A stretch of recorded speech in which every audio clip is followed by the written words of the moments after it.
abadde alina byategeka ne sinategeregana ne bannange ne bawana banga kwe kusiima kwa Kato ne tubaako kye tutegese tulabe nga tulina kye tukolera bano abaana baalese n'omukyala baneesaba mube wamu naffe kireme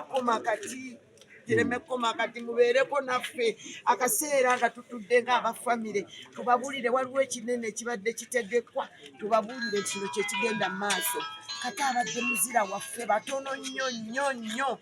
abali wano abali mu music muki nga tebamanyi Kato abadde akuyombesaamu katono nakolera nze nakola naye puroguramu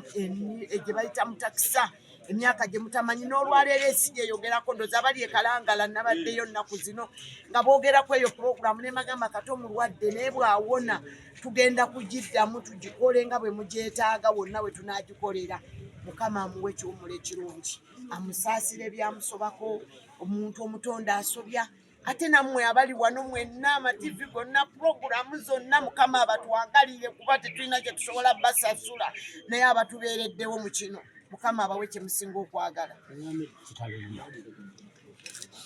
Saawa 8 nina muwala wange Benita abadde ali wano azannya wano ne Kato kati Benita banne gwe bakubidde ne basooka ne bakulungutana ewaka nga tebannambikira ne bagaana okumbikira neera nange bwe bamaze nga baganya okumbikira nga basika omuguwa bamaze ndoza ssaawa nga 9 we bambikiridde ez'ekiro kati be bambikidde nentegeera nga eyambikidde ng'agamba nti babadde baganya okubikira nentegeera nti wabaddewo abaganya okumbikira kuba ne bonna abava okunkubira ne mutabani wange Musa eyazannyako ne Kato agaye mami twaganya okubikira kati be bambikidde nentuula wansi ne saagala kulaga bano abambikidde nti ndi muzibu nnyo bajja gaana okumbuulira buli kimu naye nze ne mbeera n'essuubi nti osanga Kato azirisa ajja kuba muki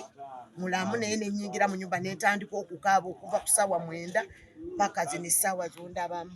nkaabira Kato kuba tewali wamukaabira Naalongo eyandi mukaabidde yagenda dda ne Ssaalongo ne tubaziika ne tukikkiriza n'omulongo munne ne tukikkiriza kati kino kya Kato. Kato osobola mujjukira mu bigambo bye n'ebikolwa bye osobola mujjukira mu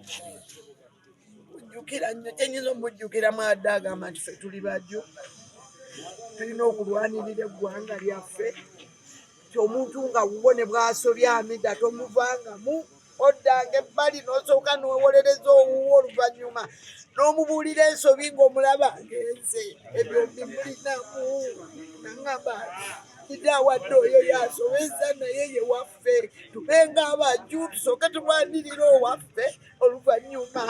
tulyoke tubuulire owaffe ensobi ze ng'omulaba atuvuddemu mujjukiramu ebyo ebintu ebirungi abadde muntu mulungi atwagaliza naddala nze ku ludda lwange siina kye nnyinnyonnyola kibingi nnyo bye mujjukirako ebingi ddala. Tweyanza nnyo Ssenga Hamidah tujja kutwongera naffe okukubagiza n'okukusaasirako bubaka ki bw'osembyayo eri abo bonna bafaani ba Kato Lubwama batulaba essaawa zino mu nsi yonna. Bafaani ba Kato abatulaba mu nsi yonna bannange mbasabira nti munammwe mugume naye bwe tuba tubagambye ekintu kyonna nze njagala tukoleyo akantu ne bakanaavaamu omutwalo gumu tukkirize nti omujju waffe ekyo kyavuddemu tumuziise n'ekyo famire ye tugirekedde omutwalo ogwo nze kyensaba kuba ekyo kyo abadde muzira wange ng'akyagala abadde alina kyategeka nga yakiŋŋamba dda naye nga mugamba nga kinene naye nsaba kigende mu maaso kireme kuyimirira ab'amawulire tubayite mumanye teyandibasasudde yagenze naye mujja kutulangira tufune we tukiteeka abaana ba Kato ne betunaabawanga tufunye mutwalo gwe nsaba kubadde yambuulira kyategeka ekyabasita bonna buli yali azanye yali abadde mu nsi nga ali wano mu katemba yenna ne baba yasiba abaana baddole ng'agamba bonna bayiteko mu ddiiro kyabadde ategeka Mukama kyatamusobozeseza kutuuka ku ŋŋamba bafaani mwenna bwe tubayita ku kya Kato omugenzi mutubeererewo naffe tubeere ng'abantu baffe tuba ne kye tubasibirira nakyo.